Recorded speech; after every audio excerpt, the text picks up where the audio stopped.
cost is heavy as the transmission is over long distances.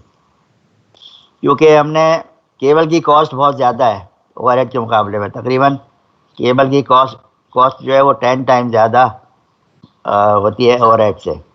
और जब हम कोई स्कीम डिज़ाइन करते हैं ना, तो उसमें हमने फिजिबिलिटी जब बनाते हैं तो दो चीज़ें उसमें देखी जाती हैं। एक तो उसकी टेक्निकल फिजिबिलिटी और दूसरी है उसकी इकोनॉमिकल फिजिबिलिटी। अब इसीलिए इंजीनियर जो है उसको डिप्लोमा ऑर्डर पे यही एडवांटेज है कि उसको दोनों चीज़ें देखनी है, साइमल्टेनियस लेके चलना है। इतना ज़्यादा कॉस्ट, इतना ज़्यादा कीमत भी ना हो जाए कि वो फिजिबल ना हो, और टेक्निकल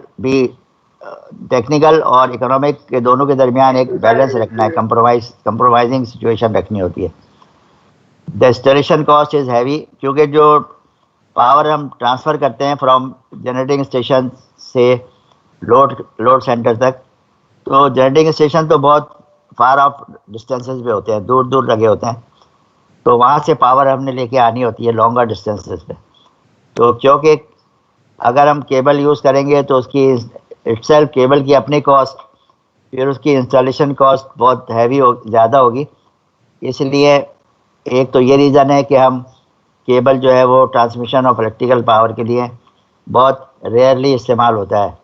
दूसरी रीज़न इसकी है कि पावर लॉन्गर डिस्टेंसेस पर ट्रांसफ़र आपने करना है तो आपको वोल्टेज भी बहुत हाई चाहिए होता है, high voltage, extra high voltage.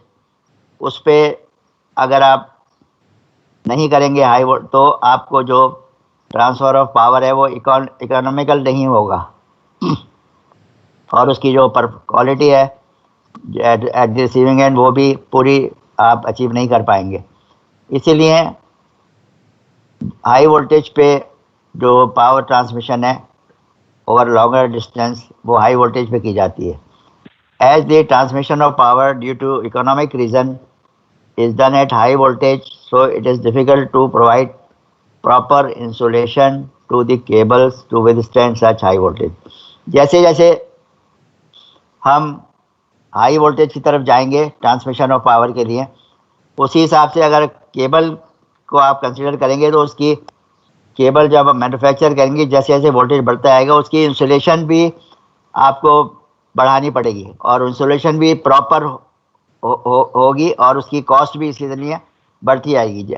जैसे इंसुलेशन का एक रिलेशन है वोल्टेज के साथ, डायरेक्टली प्रोपोर्शनल है insulation of cable with the voltage.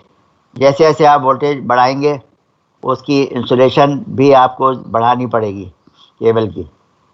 एक 11 kV का केबल है 11,000 वोल्ट का, उसकी इंसुलेशन, और एक 132 kV का केबल है उसकी इंसुलेशन, दोनों में बहुत फ़र्क होगा, क्योंकि वो जो 132 kV का इंसुलेशन है उसको 132 kV को विथस्टैंड करना है वोल्टेज को, और जो 11 kV का केबल है उसको 11 kV वोल्टेज को विथस्टैंड करना है।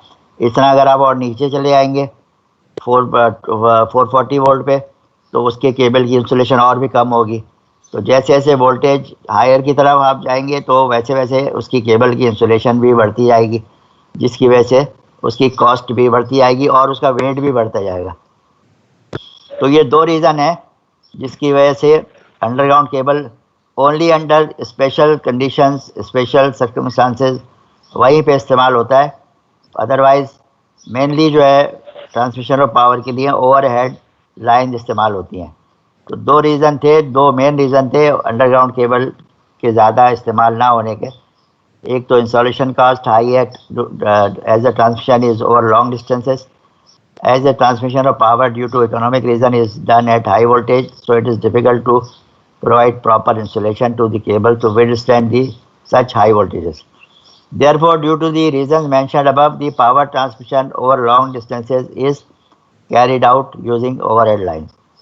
तो ज़्यादा आपको जो भी दुनिया भर में जहाँ भी ये यूटिलिटीज़ हैं और उनका इलेक्ट्रिकल पावर ट्रांसमिशन नेटवर्क है, वहाँ पे ओवरहेड लाइन ही मिलेंगी for the transmission of power.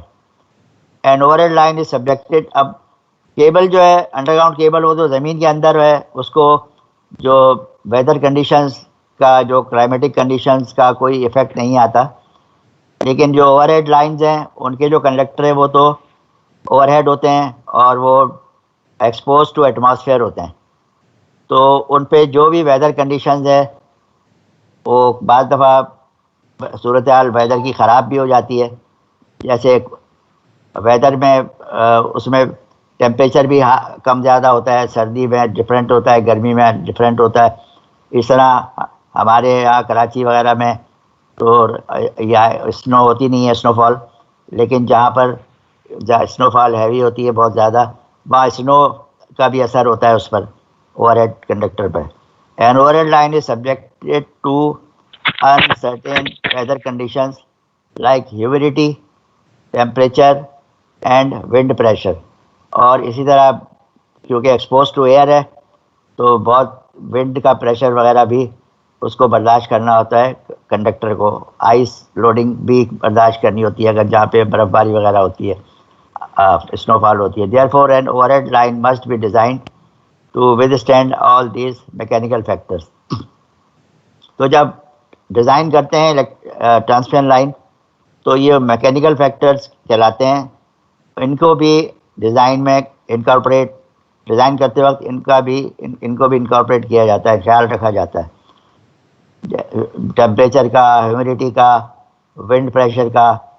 तो जिस एरिया में या जिस लोकेशन पे वो ट्रांसमिशन लाइन इरेक्ट होनी है या कंस्ट्रक्ट होनी है, वहाँ उस जगह की पहले पूरी स्टडी की जाती है कि यहाँ पे विंड की डायरेक्शन क्या होगी, विंड का प्रेशर क्या होगा, विंड की वेलोसिटी क्या होगी, और पूरे 24 घंटे में क्या होगी, यहाँ पे वेदर क्या होगा, बारिशें कितनी होती हैं, रेन कितनी होती है, टेम्परेचर कितना ज़्यादा मिनिमम कितना होता है, एम्बिएंट टेम्परेचर ज़्यादा कितना होता है, ह्यूमिडिटी क्या होती है, स्नोफॉल अगर है तो स्नो की क्वांटम क्या होता है स्नोफॉल का, और किस पीरियड में स्नोफॉल होती है। ये सारे फैक्टर जो इंजीनियर्स हैं वो उनको ये अपने पास सारा डेटा रिकॉर्ड जो है ना, जिस एरिया के लिए वो ट्रांसमिशन लाइन डिज़ाइन की जा रही होती है उसका सब मालूम होना ज़रूरी होता है डिज़ाइन करने से पहले।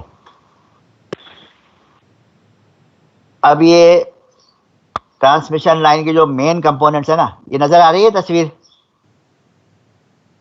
हेलो, ये दो पिक्चर हैं ट्रांसमिशन लाइन के मेन कंपोनेंट्स जिसमें बताए गए हैं। जो मेन कंपोनेंट्स है ना ट्रांसमिशन लाइन के, एक तो पहला है कंडक्टर। कंडक्टर नहीं होगा तो आप पावर को ट्रांसफ़र ही नहीं कर सकेंगे, कोई आपको मीडियम चाहिए इलेक्ट्रिकल पावर ट्रांसफ़र करने के लिए। तो पहला कंपोनेंट है कंडक्टर। दूसरा है लाइन सपोर्ट्स।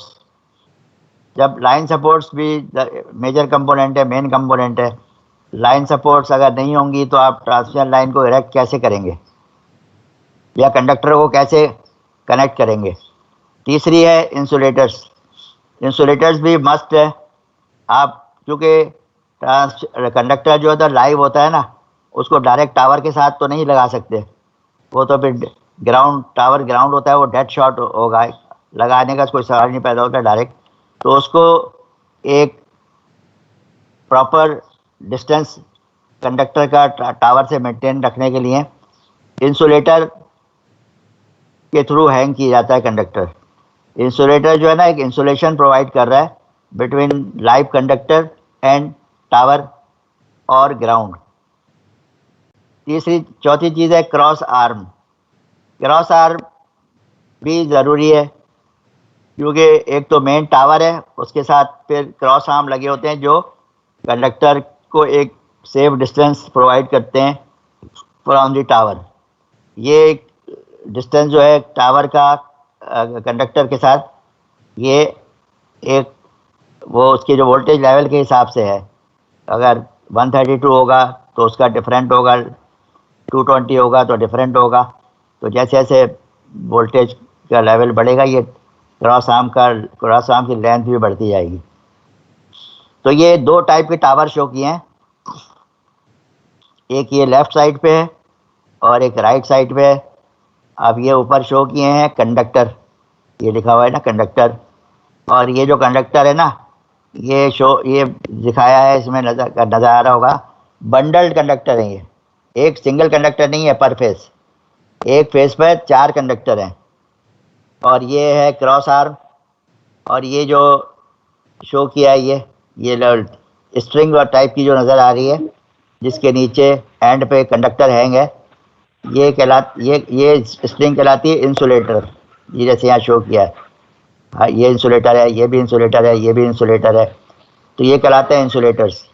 और ये लाइन सपोर्ट है, ये टावर, इसको टावर कह लें या लाइन सपोर्ट कह लें, पूरी ट्रांसमिशन लाइन को सपोर्ट इसने किया हुआ है ना, इसीलिए इसको कहते हैं लाइन सपोर्ट या टावर, ये टावर है। अच्छा, ये हम आगे जाके पढ़ेंगे। और बिल्कुल टॉप ऑफ द टावर पे ये कंडक्टर रन करते हैं, जो कहलाता है अर्थ वायर, अर्थ का कंडक्टर या अर्थ वायर है। अर्थ वायर इसलिए होता है कि अगर, क्योंकि ये एक्सपोज टू एयर है, ओवरहेड लाइन, तो जैसे बारिशों के दिनों में या ऐसा वेदर है, बारिशों का वेदर है, या तो इसमें जो लाइटनिंग स्ट्रोक्स वगैरह भी होते हैं। अभी रिसेंटली जैसे लाइटिंग स्ट्रोक हुआ था कहीं नॉर्थ की तरफ, जहाँ लोगों की कैजुअलिटी भी हुई है। तो ये जो है अर्थ वायर इसलिए है कि अगर लाइटनिंग कहीं गिरे को पूरे इस पर, तो ये सारी की सारी जो है ना ग्राउंड हो जाए। और टावर की जो बेस है ना नीचे, या जिस जगह पे इरेक्ट होता है, वो भी सारे चारों कॉर्नर जो है टावर के, और सारे के सारे चारों के चारों ग्राउंड होते हैं। तो अगर कोई लाइटनिंग स्ट्रोक होगा तो ये पूरे लेंथ ऑफ द लाइन पे, तो ये जो अर्थ वायर है ना, पूरी लेंथ ऑफ द लाइन पे रन कर रहा होता है, from one tower to another tower. तो ये पूरा का पूरा है ग्राउंड हो जाएगा सारा। अच्छा, ये हम आगे पढ़ेंगे। ये ट्रांसमिशन लाइन में ये ईच कॉर्नर, बोथ कॉर्नर पर एट द एंड ये डैम्पर लगे होते हैं, डैम्पर कहलाते हैं। और ये क्योंकि बंडल कंडक्टर है, एक फेस पे 4 हैं, एक फेस पे 2 भी हो सकते हैं बंडल कंडक्टर, एक पे 3 भी हो सकते हैं, एक पे 4 भी हो सकते हैं। तो ये जो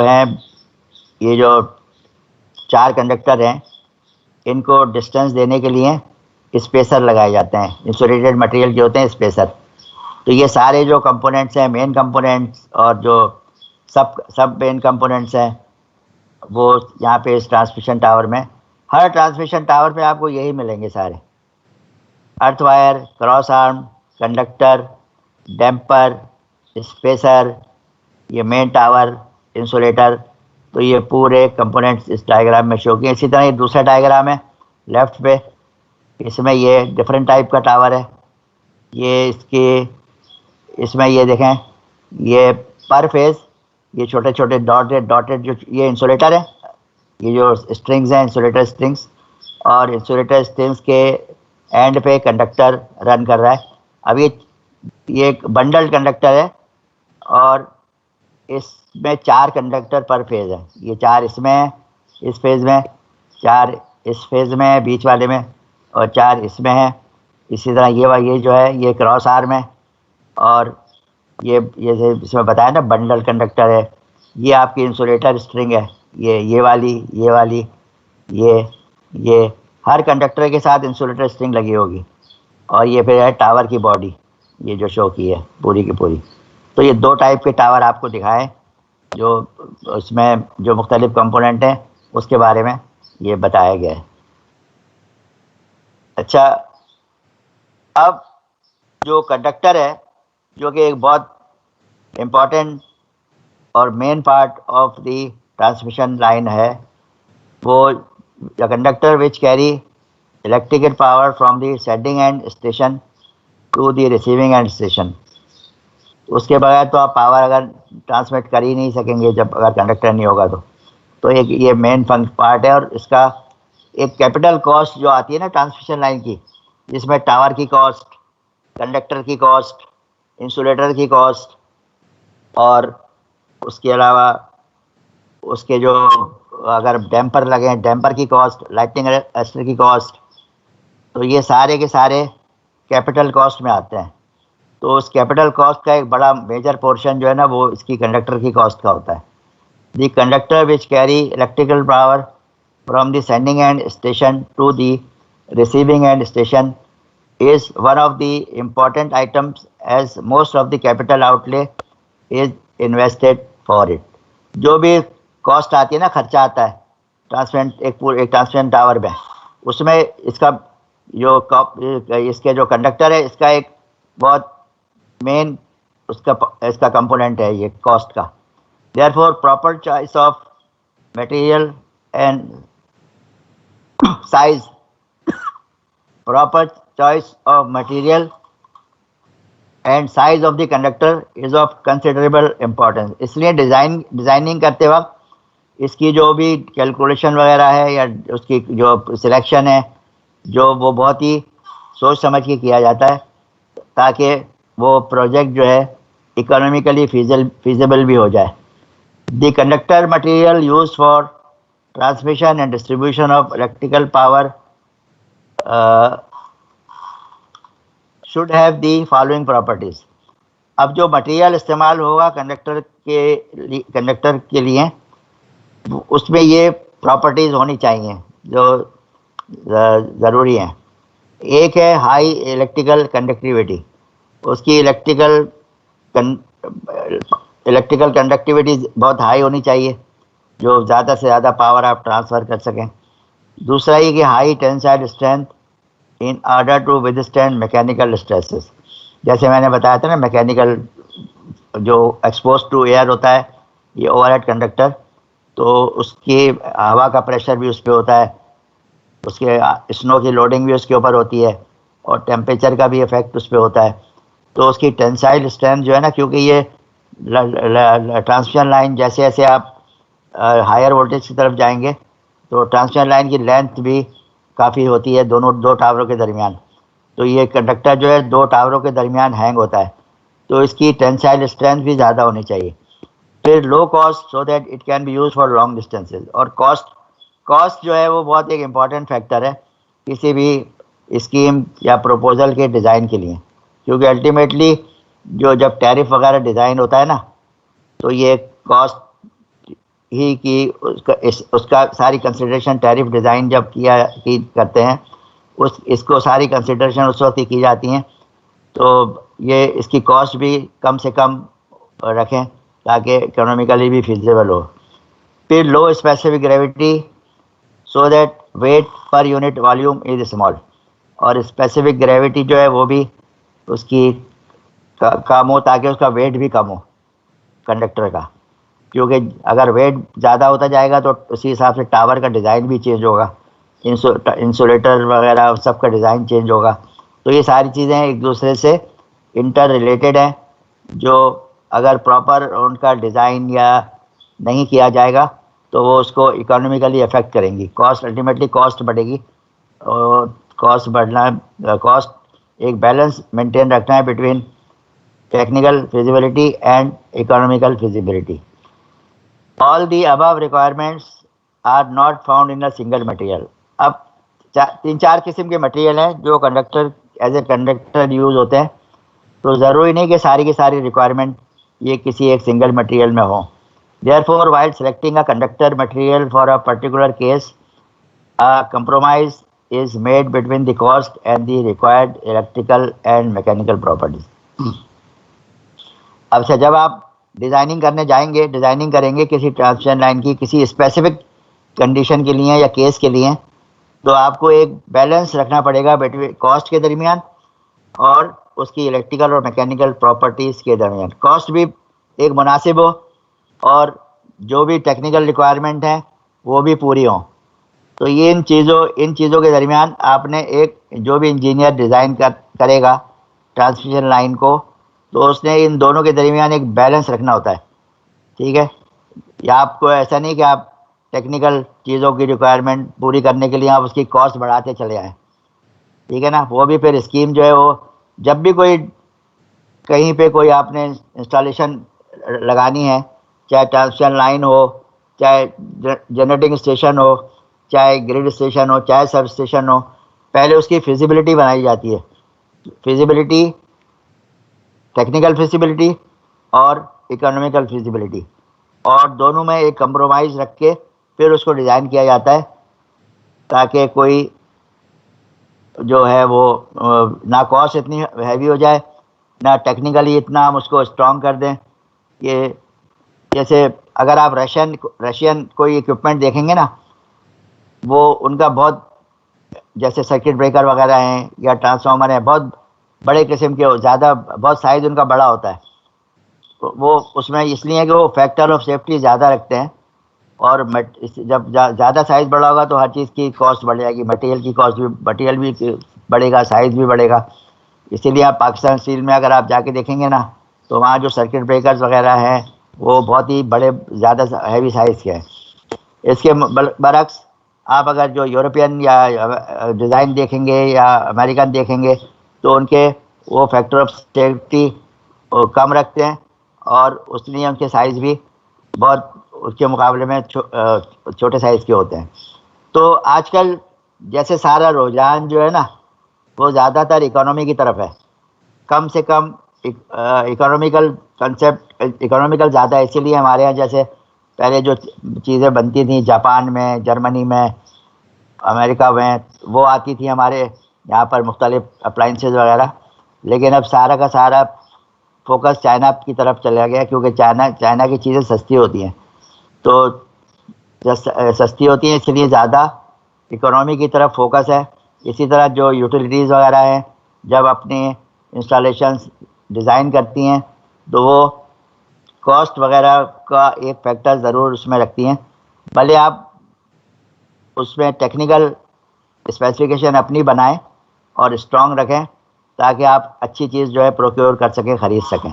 तो आपने टेक्निकल उसकी जो है रिक्वायरमेंट है उस पर भी कंप्रोमाइज़ नहीं करना, और साथ साथ आपने उसकी कॉस्ट को भी कम रखना है। तो ये एक बहुत ही इम्पोर्टेंट डिज़ाइन एस्पेक्ट है। जब इंजीनियर डिज़ाइन करता है तो इन दोनों चीज़ों को साथ लेके चलता है कि टेक्निकल रिक्वायरमेंट भी पूरी हो जाए, और कॉस्ट भी ज़्यादा ना बढ़े, क्योंकि कॉस्ट अगर बढ़ेगी तो उसके इफ़ेक्ट फिर आगे आएंगे, वो अल्टीमेटली टैरिफ पर भी उसका असर पड़ेगा, और फिर वो जो है उसका मतलब टैरिफ पर असर पड़ेगा, और वो अल्टीमेटली कंज्यूमर के जो चार्जेज हैं यूनिट के, वो भी बढ़ेंगे। और जब आप कॉस्ट बहुत ज़्यादा रखेंगे तो बहुत जो कंपटीशन होता है, जब कोई चीज़ आप एक टेक्निकल फिजिबिलिटी बनाते हैं किसी इंस्टॉलेशन की, तो वो उसके बाद उसको टेंडर करते हैं, टेंडर के बाद उसके जो ऑफ़र्स आती हैं मुख्तलिफ सप्लायर मैन्युफैक्चरर की, फिर वो जो उसमें आप स्क्रूटनी करते हैं, कंपैरिजन बनाते हैं। तो कंपैरिजन जब बनाते हैं ना, तो वो दोनों एस्पेक्ट से देखा जाता है, कॉस्ट के एस्पेक्ट से भी देखते हैं और टेक्निकल फिजिबिलिटी के एस्पेक्ट से भी, टेक्निकल रिक्वायरमेंट के हिसाब से भी देखते हैं। जो क्लोज नियरेस्ट होता है ना, फिर उसी को वो जो है टेंडर वगैरह जो अवार्ड किया जाता है कंस्ट्रक्शन के लिए।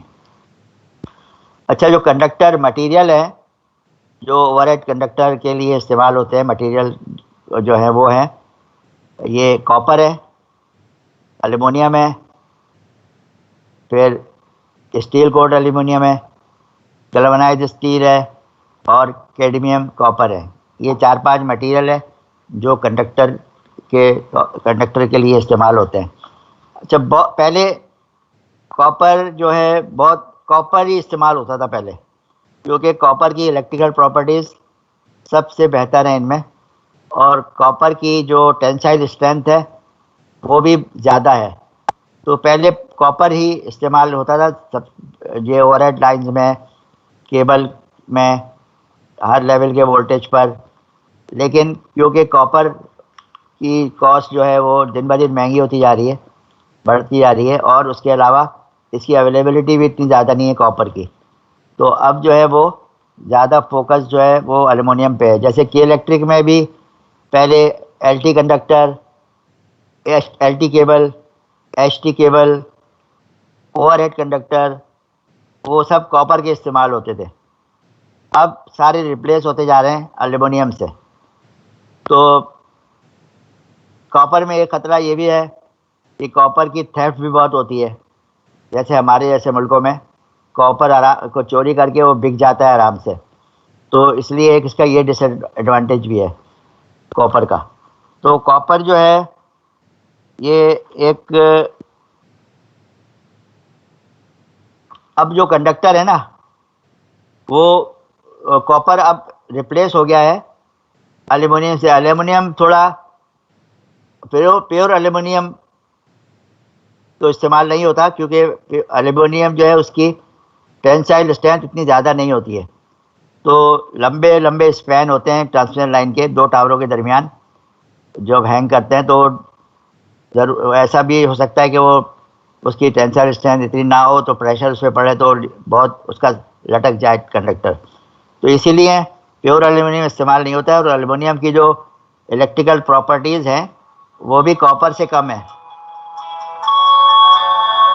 कॉपर के मुकाबले में सबसे बेस्ट जो है ना वो इलेक्ट्रिकल प्रॉपर्टीज़ वो कॉपर की हैं, एल्युमिनियम की उससे थोड़ी कम है। लेकिन इकोनॉमिकली एल्युमिनियम फिजिबल है, उसकी कॉस्ट भी कम होती है, थोड़ा लाइट वेट भी होता है, और इसकी जो है वो स्ट्रेंथ है, मैकेनिकल स्ट्रेंथ कम होती है कॉपर के मुकाबले में। इसीलिए उसकी स्ट्रेंथ को बढ़ाने के लिए एल्युमिनियम की ये स्टील कोड एल्युमिनियम इस्तेमाल होता है। जैसे मैंने बताया था ना पहले ही, मैं पढ़ा चुका हूँ शुरू में, एल्युमिनियम कंडक्टर स्टील रीइंफोर्स्ड, उसकी जो मैकेनिकल स्ट्रेंथ है ना उसको हम रीइंफोर्स कर देते हैं। उसके कंडक्टर के मेन कंडक्टर जो है, कंडक्टर के बीच में जो वायर्स होती हैं, स्टैंड होती हैं, वो एल्युमिनियम की होती हैं, और उसके अराउंड जो हैं स्टैंड्स हैं वो बीच में जो स्टैंड्स होती हैं वो स्टील की होती हैं, और उसके जो आसपास अराउंड जो स्टैंड्स होती हैं वो एल्युमिनियम की होती हैं। तो इसकी मैकेनिकल स्ट्रेंथ बढ़ाने के लिए इसको हम स्टील रीइंफोर्स कर देते हैं स्टील स्टैंड से। इसी तरह फिर ये तीसरा जो है, चौथा है, वो है गल्वनाइज स्टील। गल्वनाइज स्टील जो है कि स्टील को गल्वनाइज कर देते हैं, एक प्रोसेस है गल्वनाइजिंग का, जिसकी वजह से ये है कि उसकी गल्वनाइज करने से उसकी जो है वो क्या नाम है, कोरोजन नहीं होती, जंग वगैरह नहीं लगता, इसलिए गल्वनाइजिंग इसको करते हैं। Steel has a very high tensile strength, therefore galvanised steel conductors can be use for extremely long spans और फॉर शॉर्ट लाइन सेक्शंस। तो ये भी डिपेंड करता है कि कौन सा आपने मटेरियल का कंडक्टर यूज़ करना है, लाइन की लेंथ कितनी है उसके दो टावरों के दरमियान, ये सब चीज़ों को सामने रखती है, वेदर कंडीशन सामने रखते हुए फिर ये मटेरियल का सिलेक्शन किया जाता है। इसी तरह ही हेलो जी, गैल्वेनाइजिंग करते हैं ना, आपने अक्सर वर्कशॉप में जाए ना, लोकल कराची में भी जो टावर को पोल वगैरह भी होते हैं उनको गैल्वेनाइज करते हैं, जो प्लेट्स वगैरह होती हैं स्टील की उनको गैल्वेनाइज, ये एक प्रोसेस है जो गैल्वेनाइजिंग प्रोसेस है, जिसमें उस पर एक लेयर चढ़ा देते हैं स्टील के ऊपर, ताकि वो कोरोजन से और जो रस्ट वगैरह से महफूज रहे, और जो भी वेदर कंडीशंस हैं टफ उसको वो बर्दाश्त कर सके, लाइफ उसकी बढ़ जाए, इसलिए गैल्वेनाइजिंग करते हैं। ये प्रोसेस है गैल्वेनाइजिंग का, ये आप उस पर नेट में जाके देखेंगे ना तो उस पर पूरी इसकी डिटेल दी होगी। इसी तरह ये कैडमियम कॉपर है, ये जो है ना एक कॉपर है, उस अलॉय है, कॉपर को कैडमियम के साथ मिला दिया है, इससे इसकी स्ट्रेंथ भी बढ़ गई है कॉपर की, और इलेक्ट्रिकल प्रॉपर्टीज़ को पे थोड़ा सा फ़र्क पड़ता है, लेकिन इसकी स्ट्रेंथ बढ़ जाती है कॉपर की। ये कहलाती है, कैडमियम भी एक मटेरियल है, उसको इसके साथ एज एन मतलब अलॉय के तौर पे बना लेते हैं। The conductor material now being applied in certain cases is copper alloyed with cadmium. An addition of 1 or 2% cadmium to copper increases the tensile strength about 50%, and the conductivity is only reduced by 50% below that of copper. इसको cadmium को copper के साथ मिलाने से ये होता है कि इसकी मैकेनिकल इसकी टेंसाइल स्ट्रेंथ बढ़ जाती है बहुत ज़्यादा, लेकिन उसकी जो कंडक्टिविटी पर बहुत मामूली फ़र्क पड़ता है। तो ये 5 मटेरियल हैं जो इस्तेमाल होते हैं एज ए कंडक्टर मटेरियल। अब ये जो ओवरहेड लाइन में जो कंडक्टर इस्तेमाल होते हैं ना वो प्रेफरेबली स्टैंडर्ड होते हैं, सॉलिड नहीं होते, स्टैंडर्ड होते हैं, इसलिए कि स्टैंडर्ड अगर होगा तो उसकी फ्लेक्सिबिलिटी भी ज़्यादा हो जाएगी, और वो उसका फ्लेक्सिबिलिटी बढ़ेगी और उसको इंस्टॉलेशन करने में भी आसानी होगी। और भी इसके टेक्निकल रीजन हैं, जैसे स्किन इफेक्ट वगैरह के हवाले से अगर आप देखें तो जो इसीलिए जो सॉलिड कंडक्टर हैं वो अब ज़्यादातर शॉर्ट स्पैन्स में इस्तेमाल होते हैं, या जो कम करंट कैरिंग कैपेसिटी है वहाँ पर इस्तेमाल होते हैं। जहाँ पे लोड कम है वहाँ पे आप इस्तेमाल कर सकते हैं सॉलिड कंडक्टर, लेकिन ज़्यादातर प्रेफरेबली जो है सारे वो स्टैंडर्ड कंडक्टर यूज़ होते हैं, जैसे के इलेक्ट्रिक में भी और यूटिलिटीज़ में भी, चाहे EST लाइन हो, एक्स्ट्रा हाई वोल्टेज लाइन हो 66, 132, 220, या 11 kV की केबल लाइन हो वो भी, या LT साइड पे जो कंडक्टर है वो भी, सब के सब जो है ना, पहले के इलेक्ट्रिक में सॉलिड कंडक्टर इस्तेमाल होते थे LT सर्किट्स पे, और HT पर भी होते थे 11 kV पर। लेकिन अब चाहे LT हो, चाहे 11 kV हो, चाहे 132 kV हो, सब जो हैं सब लाइनों पर स्ट्रैंडेड कंडक्टर इस्तेमाल होते हैं। एक कंडक्टर है उसको बहुत सारी बारीक और पतली तारों से मिलाकर उनको कंडक्टर को बनाया जाता है, ताकि अगर स्टैंड एक खुले ना टूटे तो पूरा कंडक्टर ना टूटे, वो स्टैंड ही सिर्फ एक टूटेगी।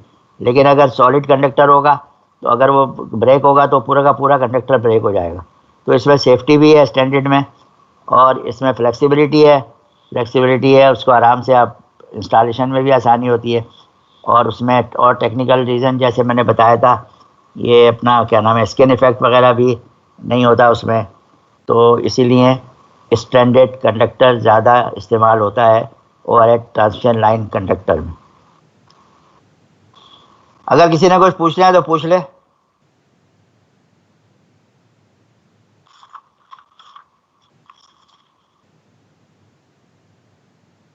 आप पूछना है किसी ने?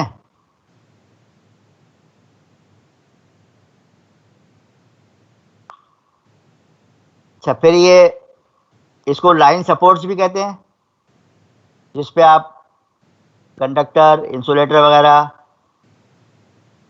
हैंग करते हैं, इंस्टॉल करते हैं, और इनको टावर भी कहते हैं, टावर्स। ये कुछ टावर्स मैंने ये तस्वीर में दिखाए हैं।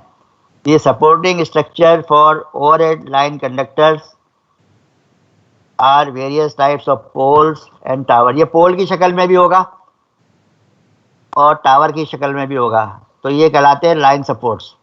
ये supporting structures for overhead line conductors are various types of poles and towers called line supports. इन्हीं टावर्स पे इंसुलेटर की मदद से हम कंडक्टर को हैंग करते हैं। जैसे ये इस टाइप का टावर है। ये अब अगर आप सुपर हाईवे पे जाएंगे ना, जो हबको से लाइन जा रही है वापडा जामशोरों पे, उसमें इस तरह के टावर हैं। ये पहले जो मैं दिखाया ना 450 to 735 kV, ये 500 kV की लाइन है, ट्रांसमिशन लाइन वापडा की, जो हबको पावर प्लांट से जामशोरो ग्रिड तक जा रही है।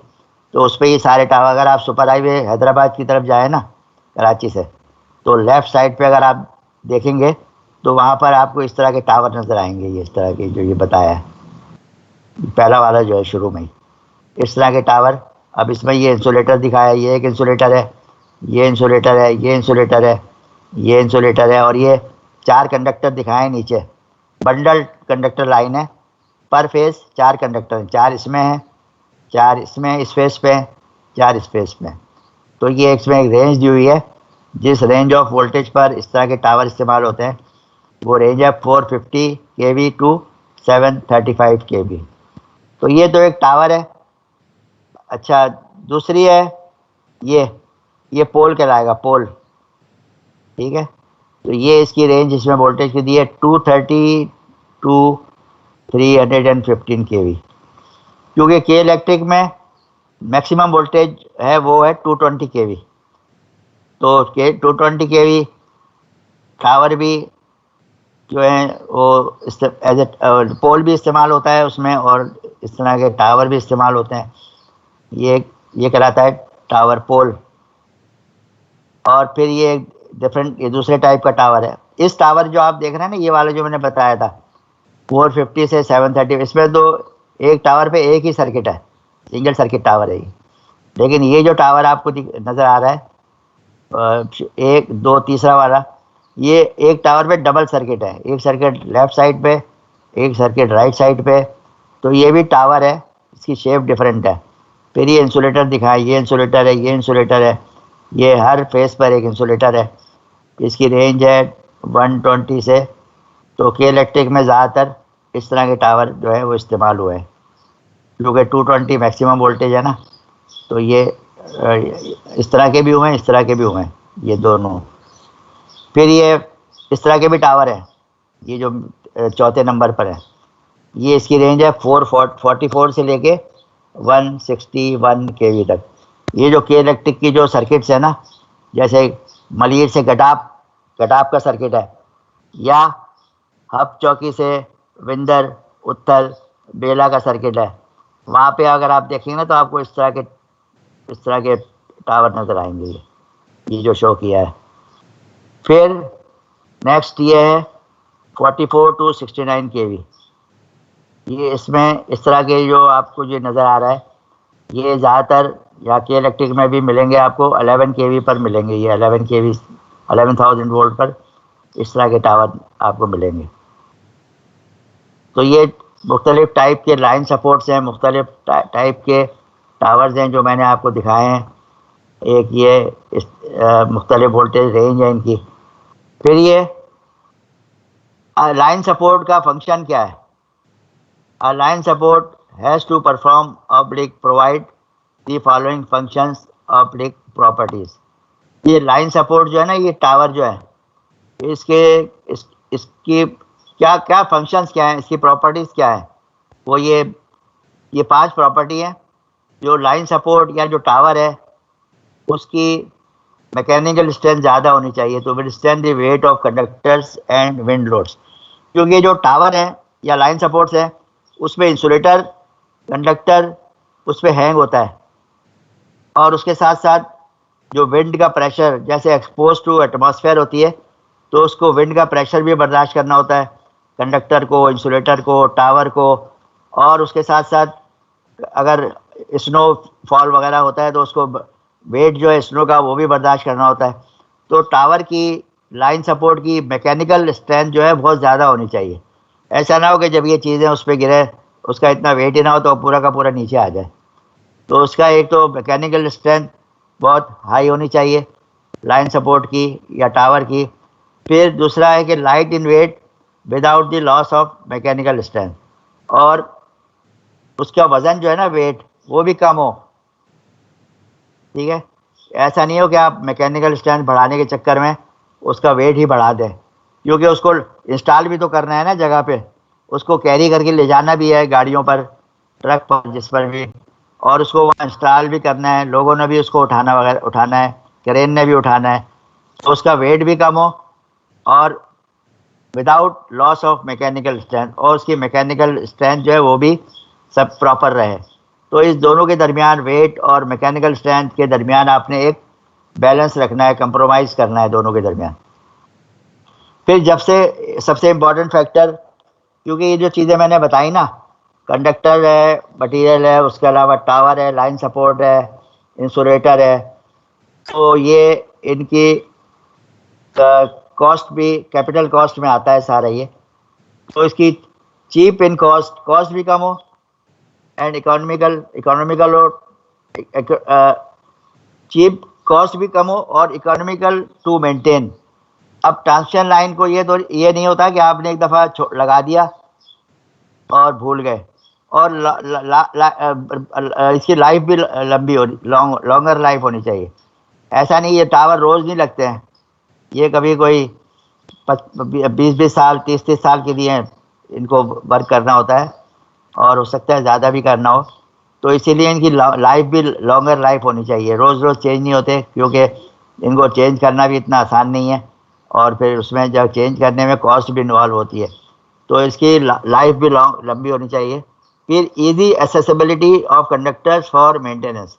अब ट्रांसमिशन लाइन ये नहीं कि एक दफ़ा आपने लगा दी, इरेक्ट कर दी और फिर लगाकर भूल गए, क्योंकि वो एक्सपोज टू एयर है, उसको एनवायरमेंटल कंडीशंस जो भी हैं उस जगह की, उसका भी सामना करना है और वेदर कंडीशंस का भी सामना करना है, तो उसकी मेंटेनेंस फ्री नहीं होती है।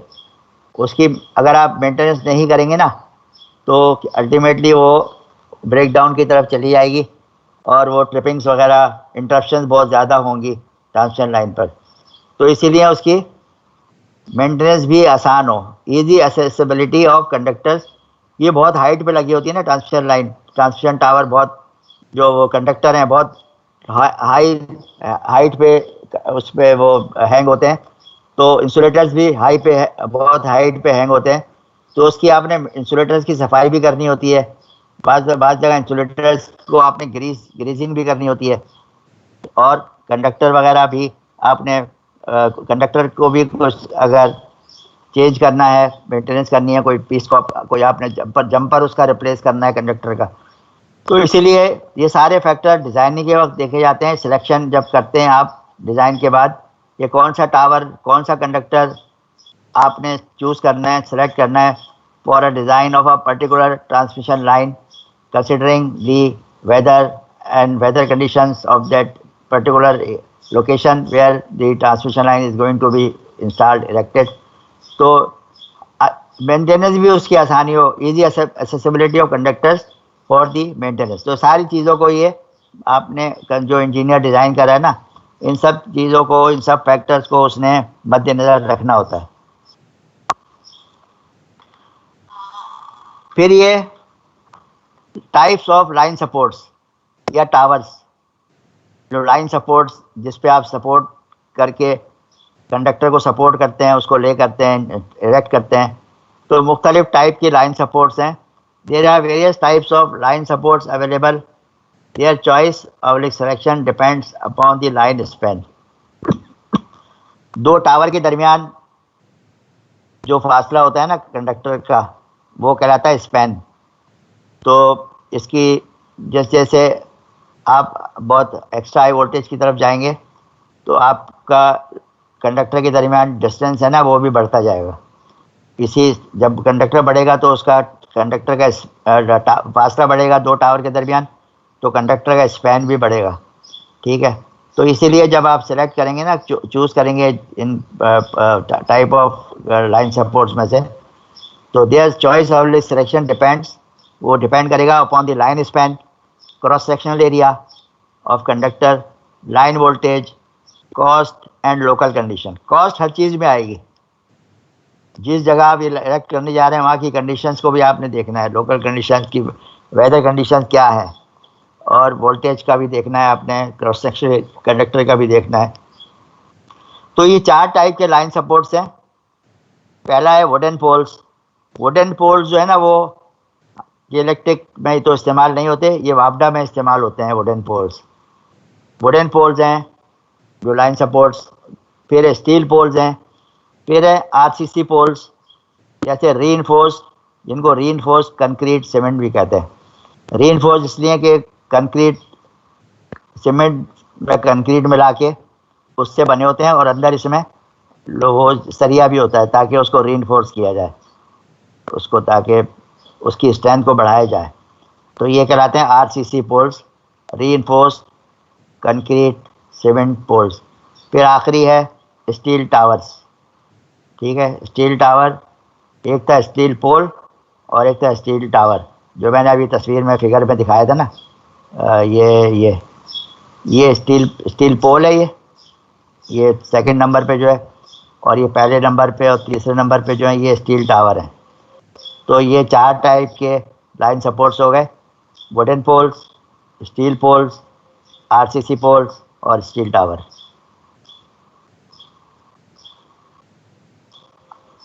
हाँ, आवाज़ आ रही है? हेलो? Yes sir. अबे सो तो नहीं गए? यस सर, आ रही है। अच्छा, फिर ये है, अब वन बाय वन हम इनको डिस्कस करेंगे। अभी मैं एक चीज़ आपको बता दूं कि ऑनलाइन एग्ज़ाम होने के बावजूद, ऑनलाइन एग्ज़ाम के लिए ज़रूरी है कि आपके पास सारा मटेरियल, सारी बुक्स अवेलेबल हो। और ये जो थ्योरेटिकल क्वेश्चन आते हैं ना, ये कोई ना समझे ये थ्योरेटिकल क्वेश्चन है, जो मैं लिखूंगा 10-10 सफ़े भर दूंगा ना, उसमें नंबर मिलेंगे, ऐसा कोई नहीं होता। आपका जो स्पेसिफिक आंसर है, जो सवाल में पूछा गया है ना, उसी का जवाब देखना होता है। अब वो कहानी लिखने की ज़रूरत नहीं होती है फालतू कागज़ भरने की। तो बहुत से इसमें जो सवाल आया था मिड टर्म में, उसका स्पेसिफिक आंसर था, आपने बनाना था आंसर, आपने जो चीज़ें नोट्स हैं उसी को ऐसे छापने नहीं थे। तो इस चीज़ का आइंदा ख्याल करें कि जो सवाल पूछा जाए उसका स्पेसिफिक आंसर दें और आप अपने वर्ड्स में उसको आंसर को बनाएं, ना कि ये जो नोट्स दे दिए वही उठा के छाप दिए, ऐसा नहीं है, ठीक है ना। नोट्स ही से बनाएं भले, लेकिन आप अपने वर्ड्स में जो जिस तरह का सवाल पूछा गया है उस सवाल के हिसाब से फिर आप जवाब अपना बनाएं। ये बहुत बड़ी एक डायलेमा है, ये आपके साथ नहीं है, जो भी स्टूडेंट्स वगैरह पहले भी एग्ज़ाम देते रहे हैं और दूसरे, उनके साथ ये प्रॉब्लम है। हालांकि इंग्लिश की आपको 1-2 सेमेस्टर में पढ़ाया भी जाता है, रिपोर्ट राइटिंग, इस तरह की प्रेजेंटेशन वगैरह, तो वो आप कोशिश करें, आप ये आगे जाके भी आपको काम आएंगी चीज़ें, सिर्फ पढ़ाई में काम नहीं आएंगी।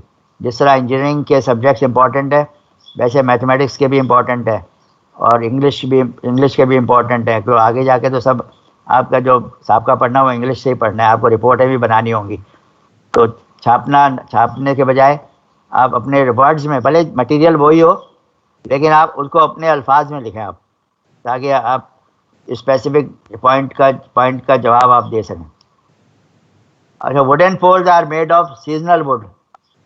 सीजनल वुड ये है कि ये जो लकड़ी है, वुड है जिससे पोल बनेगा, उसको पहले सीजन करते हैं काफ़ी, ताकि वो उसने हर सीज़न में, सर्दियों में, गर्मियों में, बारिश में, हर सीज़न में काम करना होता है ना उसने, और उसलिए उसको पहले सीजन करते हैं। फिर and are suitable for lines of moderate cross sectional area and of relatively short spans.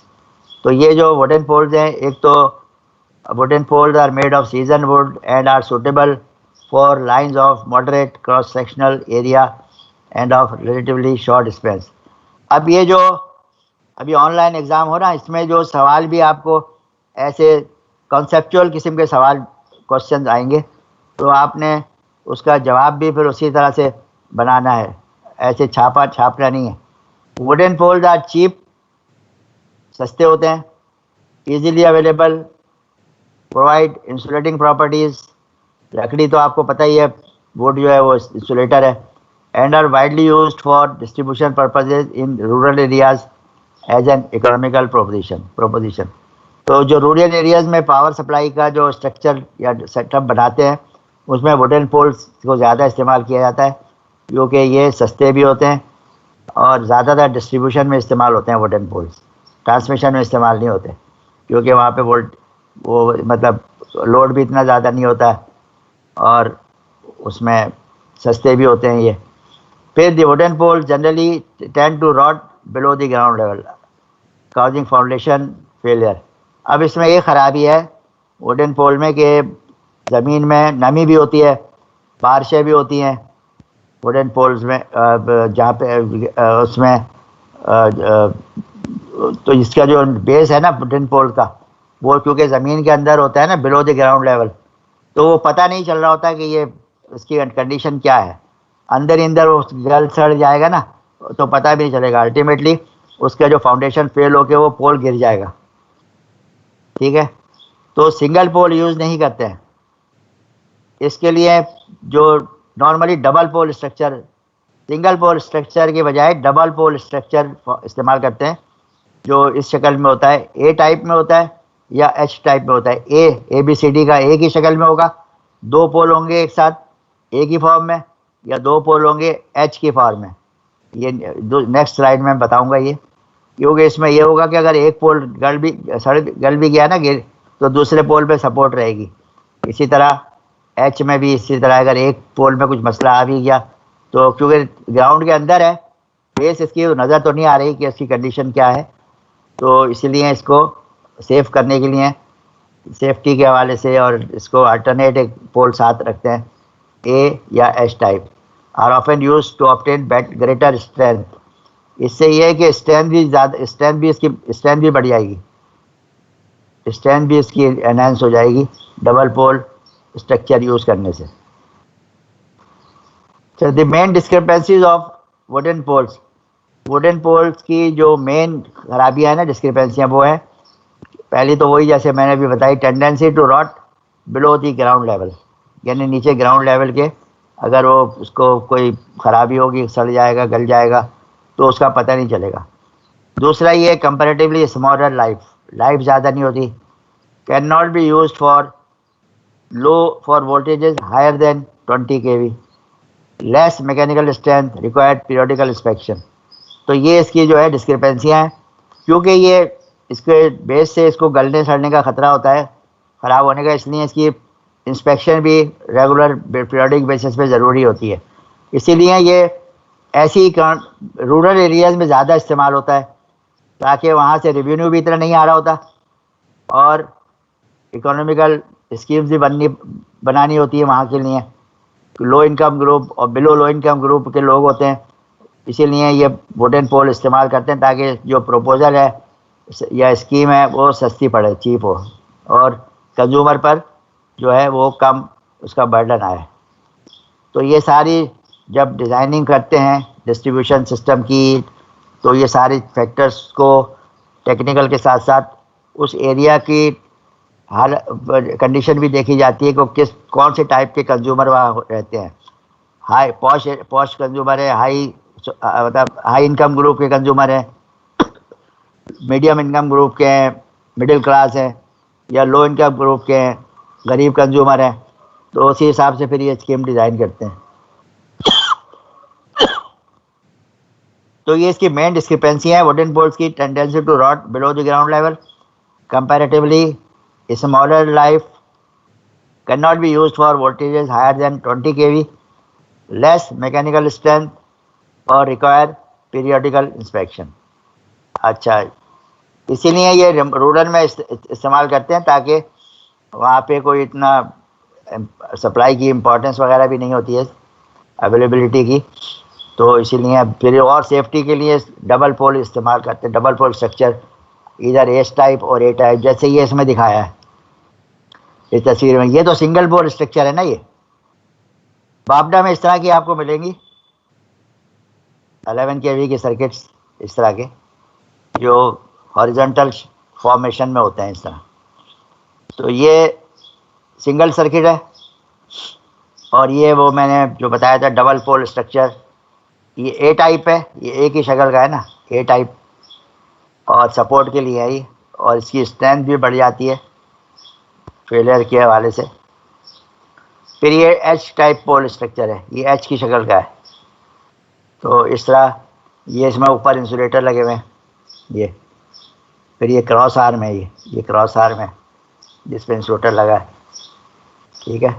तो ये पोल्स हैं। तो ये था वुडन पोल्स। फिर नेक्स्ट है स्टील पोल, इसको यूनिपोल भी कहते हैं, यूनिपोल।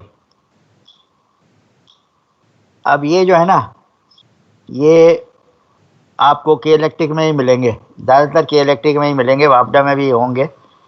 अगर आप नॉर्थ नाजाबाद की तरफ रहते हैं, या आप जलाउद्दीन वाले रोड पे अगर जाएं, या अगर डिफेंस क्रिफ्टन की तरफ आप देखें वहाँ पर, तो इस तरह के पोल आपको नज़र आएंगे। यूनिपोल स्ट्रक्चर कहलाता है, unipole. Nowadays steel poles are often used as a substitute for wooden poles. These poles provide greater mechanical strength, longer life, and permit longer span to be used. The steel type of poles need to be galvanized in order to prevent corrosion and ultimately prolong its life. अब ये सारे जो पोल होते हैं ना, ये steel पोल, ये galvanised होते हैं, इनसे इनकी जंग भी नहीं लगता, कोरोजन नहीं होती है, और इनकी लाइफ भी बढ़ जाती है, सेफ्टी भी हो जाती है।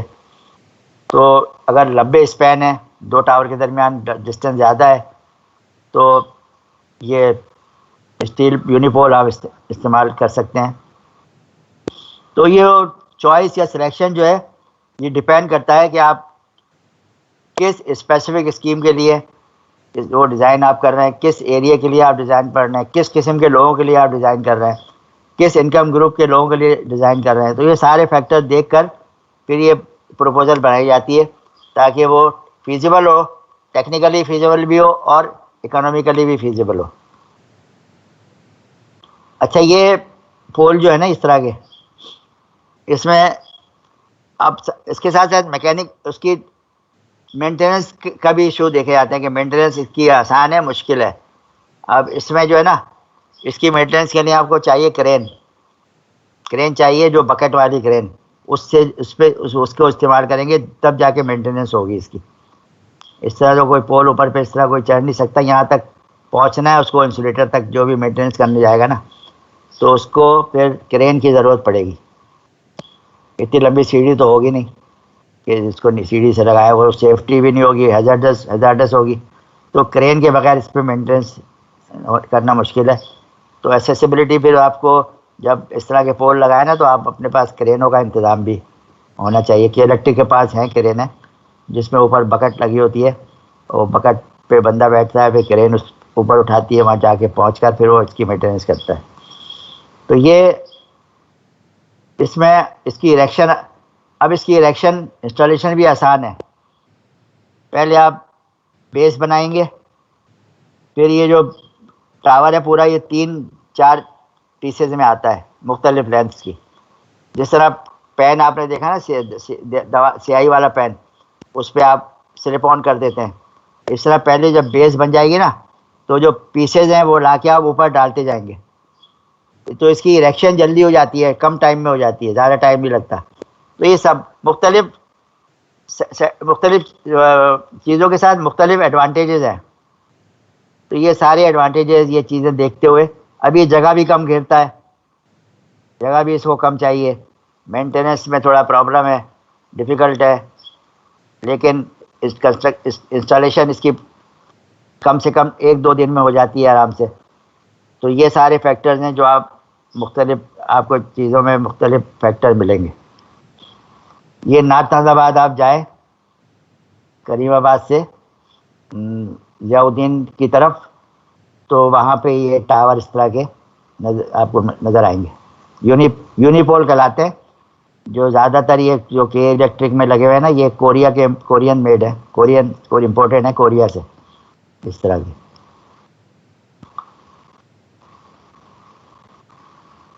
फिर ये RCC poles, reinforced concrete cement poles, जैसे ये सीमेंट में कंक्रीट मिला के, और जैसे छत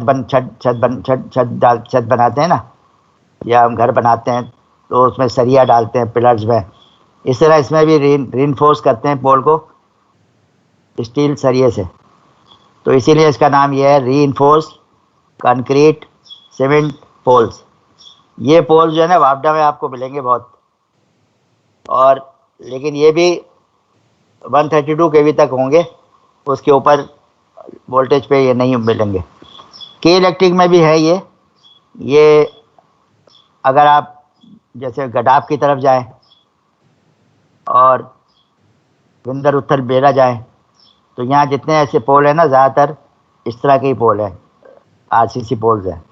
अब इसमें जो है वो, इसमें जो आरसीसी के जो पोल है, इनमें वो लगा होता है, RCC poles offer greater mechanical strength, longer life and permit longer span than steel poles.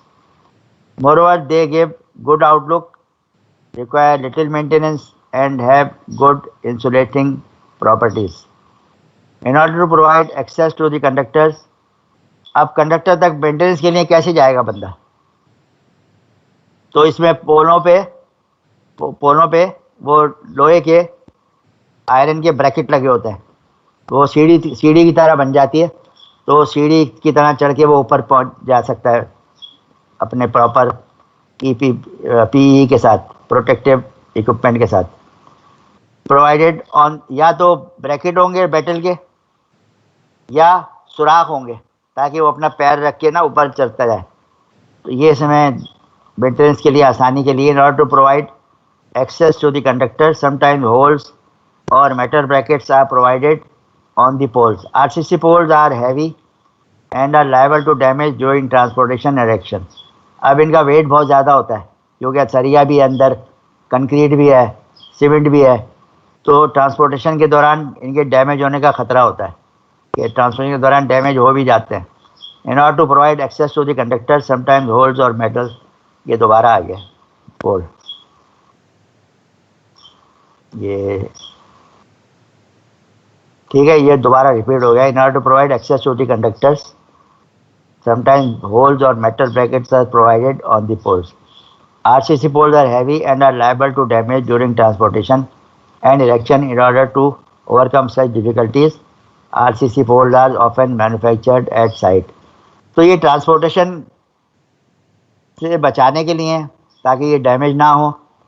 बाज़ दफ़ा ये जहाँ जिन साइट पर ये पोल इरेक्ट करने होते हैं ना, वहाँ साइट पर ही इनकी मैन्युफैक्चरिंग करते हैं, इन RCC पोल्स की.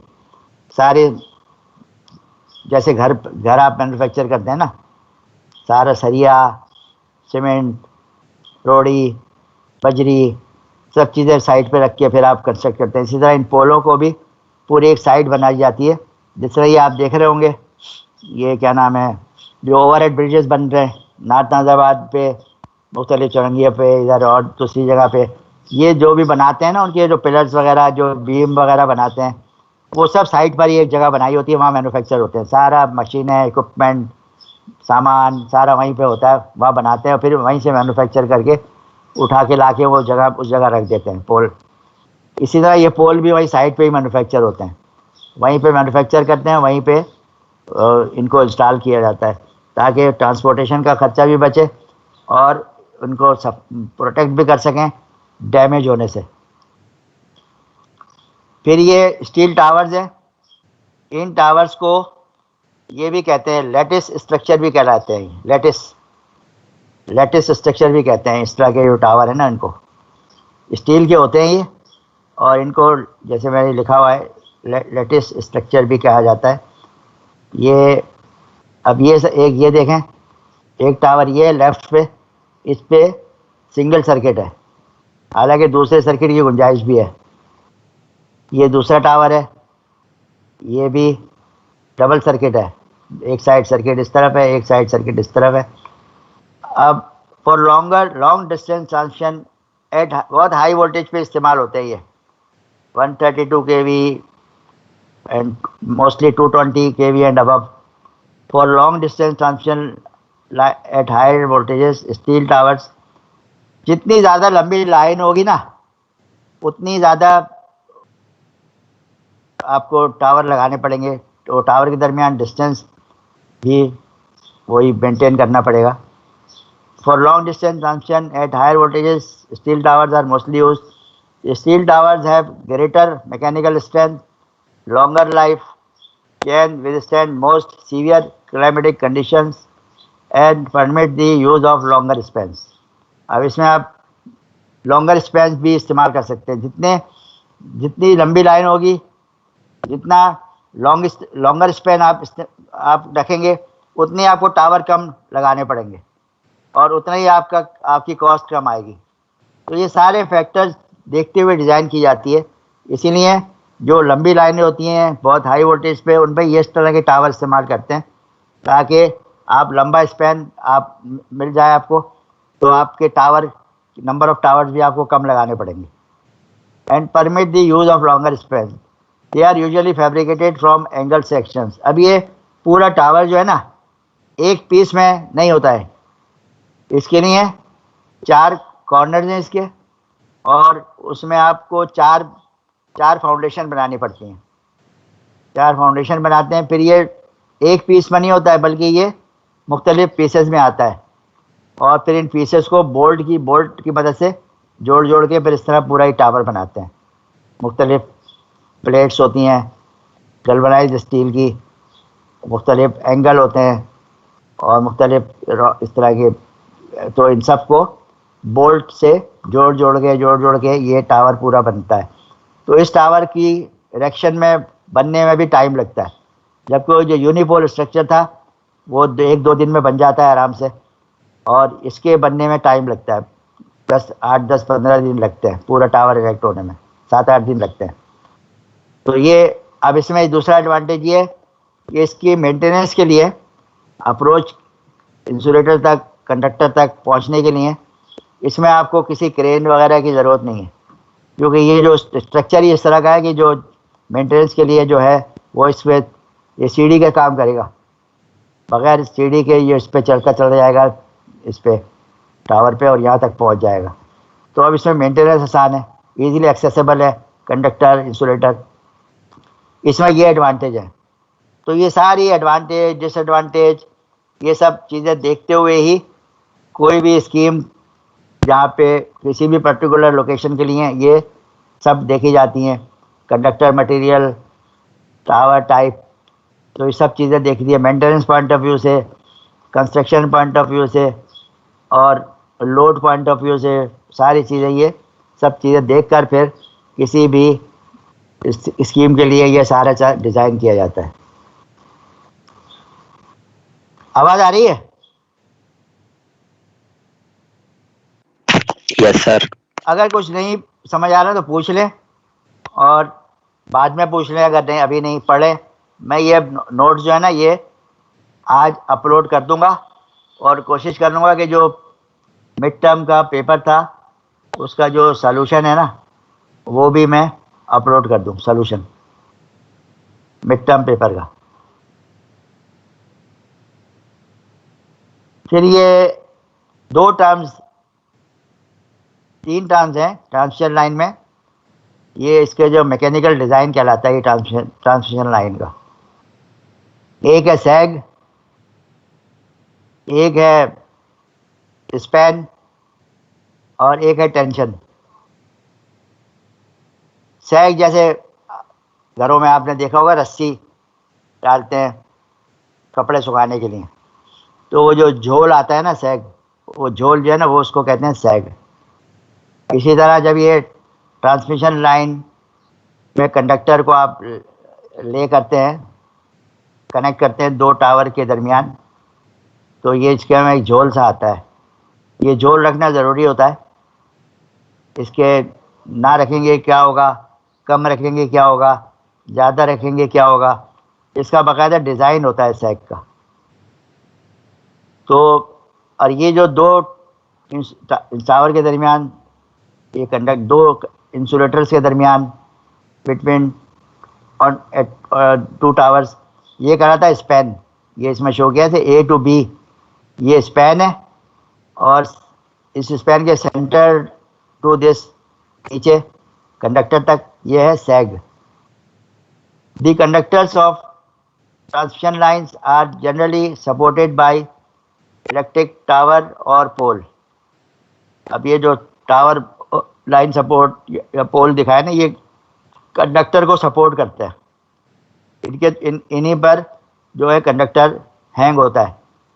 The distance between the 2 towers is known as span. तो 2 टावर के दरमियान जो फासला है ना वो कहलाता है span. According to the IEEE standard, IEEE का मतलब है institute of electrical and electronic engineers. मुख्तलिफ स्टैंडर्ड है जिनकी बेसिस पर मुख्तलिफ इक्विपमेंट, मुख्तलिफ मटीरियल, मुख्तलिफ स्कीम्स डिज़ाइन की जाती हैं। जैसे IEEE स्टैंडर्ड है, IEC स्टैंडर्ड है, इंटरनेशनल इलेक्ट्रो टेक्निकल कमीशन। इसी तरह जर्मन स्टैंडर्ड है VDE। इसी तरह ब्रिटिश स्टैंडर्ड है BS स्टैंडर्ड। इसी तरह पाकिस्तान स्टैंडर्ड भी है PSI। एक इंस्टीट्यूट है पाकिस्तान स्टैंडर्ड इंस्टीट्यूट गुलिस्तान जौहर में, वहाँ पर वो डिज़ाइन करते हैं Pakistan standard institute, PSI standard कहलाते हैं। तो वहाँ पे अगर आप जाके देखेंगे ना तो आपको इन सारे स्टैंडर्ड्स की कॉपियाँ मिल जाएंगी, VDE की भी मिल जाएंगी।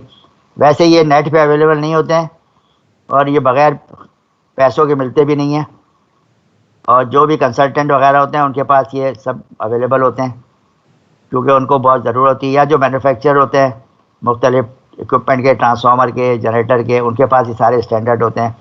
जो भी मैन्युफैक्चरिंग होती है वो इन स्टैंडर्ड के मुताबिक होती है, और जो भी टेस्टिंग होती है मैन्युफैक्चरिंग के बाद वो भी इन्हीं स्टैंडर्ड के मुताबिक की जाती है। तो इन स्टैंडर्ड को फॉलो करना मस्ट होता है। तो ये आप पाकिस्तान स्टैंडर्ड इंस्टीट्यूट जाकर अगर देखना चाहें तो ये आपको standard, IEEE standard, IEC standard, VDE standard, PSI standard और BS स्टैंडर्ड, ये सारे आपको मिल जाएंगे। IEEE standard, institute of electrical and electronics engineers standard. अच्छा, according to the IEEE standard, conductors should be supported with minimum ground clearance। अब क्या है कि ये एक टावर ये है, एक टावर ये है, उसके बीच में ये कंडक्टर हैंग हो रहा है। अच्छा, ये टावर कहाँ लगे? ग्राउंड के ऊपर लगे। तो ये ग्राउंड क्लियरेंस जो है ना, प्लीज सॉरी, ग्राउंड क्लियरेंस जो है, conductor should be supported with minimum ground clearance. अब ये जैसे जैसे वोल्टेज लेवल बदलेगा ना, ये ग्राउंड, कंडक्टर की जो ग्राउंड के साथ क्लियरेंस है ना, वो भी बढ़ती जाएगी। तो ये क्लियरेंस जो है ना मिनिमम होनी चाहिए। Therefore the sag is the distance between 2 points of support. ये दो सपोर्ट के दरमियान जो बिट पॉइंट है ना, इनके दरमियान, and the lowest point on the conductor, और ये कंडक्टर के दरमियान ये जो फासला है, ये कहलाता है सैग। तो therefore the sag is the distance between the 2 points of support and the lowest point on the conductor, जिस तरह डायग्राम में दिखाया है। ये सैग है, ये जो स्पैन के जो मिड पॉइंट है और कंडक्टर का जो लोएस्ट पॉइंट है, वो डिस्टेंस कहलाता है सैग। और जो कंडक्टर के दरमियान जो फासला है, टावर के दरमियान जो फासला है, वो कहलाता है स्पैन। जैसे ये एक दूसरी तस्वीर में दिखाया है, ये सैग है, ये कंडक्टर है, ये सैग है, ये कंडक्टर है, ये स्पैन है, और ये स्पैन है दो टावर के दरमियान, और ये क्लियरेंस है from the lowest point on the conductor up to the ground. Sag reduces the excessive tension and increases the life of the conductor। अगर सैग आप नहीं रखेंगे ना, बिल्कुल कंडक्टर को टाइट करके रखेंगे, ये सैग, तो क्या होगा, जो जैसे ये डायग्राम है ना, ये सैग जो है, अगर इसको आप कम से कम करते जाएंगे ना, तो क्या होगा, ये एंड पर टेंशन बढ़ेगी। सैग रिड्यूसेस दी एक्सेस, इसीलिए सैग रखा जाता है ताकि जो एंड है, जहाँ पे कंडक्टर एंड दो एंड पॉइंट पे कनेक्टेड है, वहाँ पे टेंशन कम से कम हो। अगर टेंशन आप बढ़ाएंगे तो क्या होगा, अल्टीमेटली वो जो जहाँ पे वो कनेक्टेड है ना, इंसुलेटर या इंसुलेटर पिन, वो टूट के नीचे गिर जाएगा जितना टेंशन आप बढ़ाते जाएंगे। ये जैसे ये यहाँ पे ये यहाँ पे अल्टीमेटली ये, इसको जब आप सैग को कम से कम करेंगे ना, तो ये इंसुलेटर भी ऐसे सीधे होते जाएंगे, इतना टेंशन बढ़ जाएगा कि ये टूट जाएंगे। तो ये चीज़ों का ख्याल रखना पड़ता है। Sag reduces excessive tension and increases the life of the conductor. It is also use to cater ice loading in the winter season. तो ये सैग रखने का ये फ़ायदा है कि एक तो टेंशन रिड्यूस हो जाएगी, और दूसरा ये जो आइस लोडिंग की वजह से इसमें वेट आएगा ना, उसको भी ये टेक केयर करेगा। Sag is very small compare to the span of the conductor. जैसे ये नज़र आ रहा है तस्वीर से कि एज कम्पेयर टू स्पैन, जो सैग की लेंथ है ना वो कम है। The sags look like a parabolic, parabola की शक्ल का है ना ये sag. The sag looks like a parabolic span in between 120 to 160 metre. अगर स्पैन 120 से 160 मीटर है तो इसकी सैग की शक्ल जो है ना पैराबोलिक शक्ल होगी, पैराबोला। मैथमेटिक्स में पढ़ा होगा ये parabola. When the load of the conductor is distributed horizontally, whereas when the load of the conductor is distributed horizontally, whereas it looks like a catenary. Span is more than, अगर span more than 1000 feet और 304 metre span बढ़ जाएगा तो इसकी शक्ल जो हो जाएगी ना, इसकी सैग की, वो हो जाएगी कैटेनरी की शक्ल का हो जाएगा ये। When the load of the conductor is centered at the center, उसमें पैराबोलिक की फॉर्म, उसमें तो ये हॉरिजॉन्टली डिस्ट्रीब्यूट होगा लोड, लेकिन अगर कैटेनरी फॉर्म शक्ल होगी सैग की तो ये लोड जो है ना वो सेंटर्ड होगा, कंसंट्रेटेड होगा सेंटर में, कंडक्टर के सेंटर में। तो ये दो शक्ल हैं और ये दोनों शेप जो है पैराबोलिक या कैटेनरी, ये डिपेंड करेंगी लेंथ ऑफ द स्पैन पे। ज़्यादा लेंथ होगी तो वो कैटेनरी फॉर्म में शक्ल में होगा, और अगर इस रेंज में होगी तो वो पैराबोलिक शक्ल में होगा। The tension at any point of the conductor x horizontally. अब ये टेंशन जो होगी ना हर कंडक्टर के मुख्तलिफ पॉइंट्स पे जो होगी वो हॉरिजॉन्टल होगी, हॉरिजॉन्टल लाइन बनेगी, एक टेंजेंशियल हॉरिजॉन्टल लाइन बनेगी। And the horizontal components of the tension is, tension के दो कंपोनेंट होंगे, एक हॉरिजॉन्टल एक्ट कर रहा होगा, एक वर्टिकल एक्ट कर रहा होगा। तो किसी भी पॉइंट पर जो टेंशन है वो हॉरिजॉन्टल उस पर एक्ट करेगी। And the horizontal component of tension is constant throughout the length of the conductor. तो ये जो हॉरिजॉन्टल कंपोनेंट होगा टेंशन का, ये throughout the length uniform होगा, कांस्टेंट होगा, चेंज नहीं होगा। Sag depends on the following factors. अब किन फैक्टर्स पे सैग डिपेंड करता है? Sag will increase if the weight of the conductor increases. अगर आप, जैसे आपके घर में कपड़े सुखाने के लिए आपने रस्सी बांधी हुई है ना, उस पर आप बहुत सारे कपड़े डालते जाएंगे तो सैग बढ़ता जाएगा उसका, और अगर बहुत ज़्यादा डाल देंगे तो साइडों से टूट भी सकता है वो। Sag will increase if the weight of the conductor increases. Weight of the conductor कब बढ़ेगा? जब उस पर बर्फ़ गिरेगी, आइस लोडिंग होगी। तो डिज़ाइन करते हुए सब चीज़ें देखी जाती हैं, उस एरिया का स्टडी किया जाता है, जिस एरिया में लाइन की वहाँ कितनी बर्फ़ पड़ती है, ये सब देखा जाता है। Sag depends on the location of the conductor installation. ये जैसे मैं बता रहा हूँ ना, जिस जगह के लिए आप लाइन डिज़ाइन कर रहे हैं ना, तो सारी उसकी डिटेल आपको लेनी पड़ती है। वेदर की रिपोर्ट, विंड की स्पीड क्या होती है, विंड की डायरेक्शन क्या होती है, आइस स्नो की कंडीशन क्या होती है, कितनी स्नो पड़ती है। Sag will increase with the increase of the span. Sag will increase with the increase of the span and it is directly proportional to the square of the span. Conductor expands at a higher temperature which increases the sag.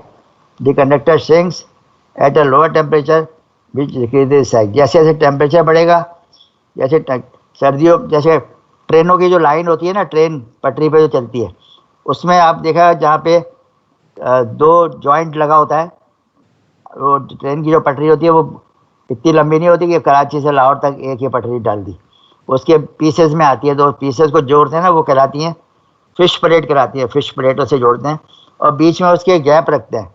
ये गर्मियों में वो अगर उसका फैले तो वो इतना गुंजाइश हो कि वो आपस में मिलके कहीं टेढ़ी ना हो जाए। तो conductor expends at a high temperature which increases the sag. The conductor shrinks at a lower temperature which decreases the सैग। गर्मियों में बढ़ जाएगा, सर्दियों में सुकड़ जाएगा।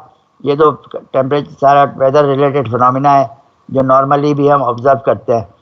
कि आपने देखा होगा बाज़ घरों में दरवाजे गर्मियों में फैलते हैं तो बंद करने में मुश्किल होती है, सर्दियों में सुकड़ जाते हैं, वो आराम से बंद हो जाते हैं। तो ये तो नॉर्मल डेली ऑब्जर्वेशन के फिनोमिना है। Conductor sag and tension. अब ये सैग और टेंशन का एक बड़ा रिलेशन है।